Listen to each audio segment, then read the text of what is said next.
Welcome to The Explainer. Today, we're talking about a mountain in Vietnam that's so much more than just a place for a great photo.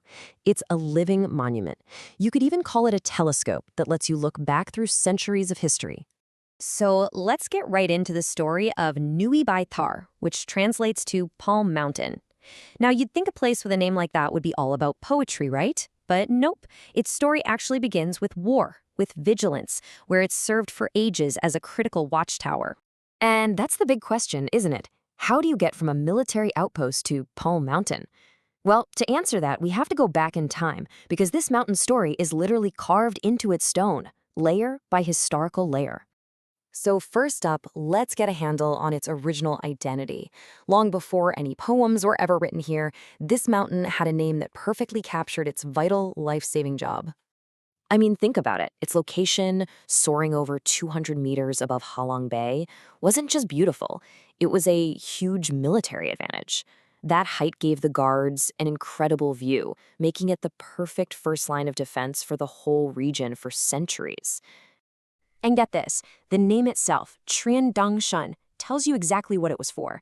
This wasn't just some passive landmark. It was an active piece of the national alarm system, a place where signal fires could literally warn the capital that trouble was on its way. And this role as a guardian wasn't just some what-if scenario. Oh no, this mountain's job was put to the ultimate test in one of Vietnam's most legendary and decisive battles. From this exact spot, lookouts saw the Mongol fleets sailing into the river delta.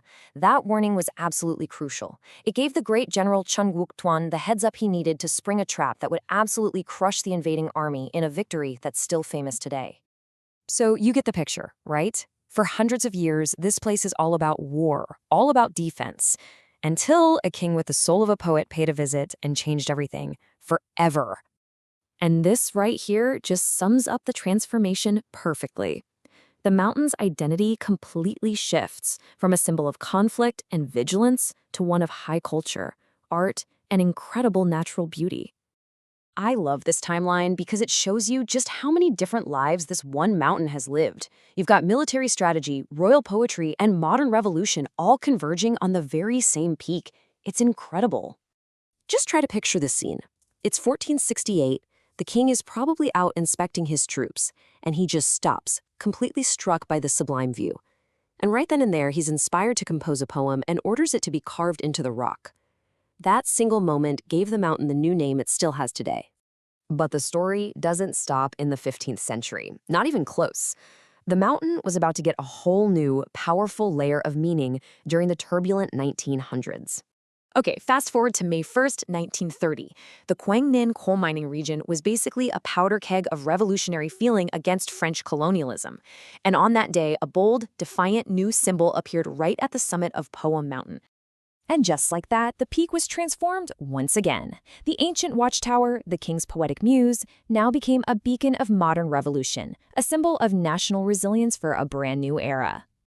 So, with all of this incredible history baked right into its rocks, what's it actually like to climb this mountain today? What do you see when you look through its historic telescope? You know, the climb today is so much more than just a hike. It's like you're physically walking through all those layers of history. You pass caves that revolutionaries used, you might see wild goats whose ancestors have been here for ages, and you feel that same thrilling, steep climb to the top. And when you finally make it to the top, catch your breath and look out. You're not just looking at scenery. You are looking through the very same telescope of time that the guards, the kings, and the revolutionaries all used before you. And what a view it is. Your eyes sleep across the timeless, ancient beauty of Ha Long Bay's limestone islands, and then you can turn and see the bustling modern city that's grown up right next to it, with its giant sunwheel and busy harbor. That's really the magic of it. Climbing Nui Bai Thar connects you to its past as a guardian and its present as this amazing destination, all in one breathtaking view. It makes all that history feel immediate, like you could almost reach out and touch it. I mean, this one single peak has been a guardian, a muse for a king, and a symbol of revolution. It really makes you wonder, doesn't it? What hidden histories, what layers of meaning are just waiting to be discovered in the landmarks all around us?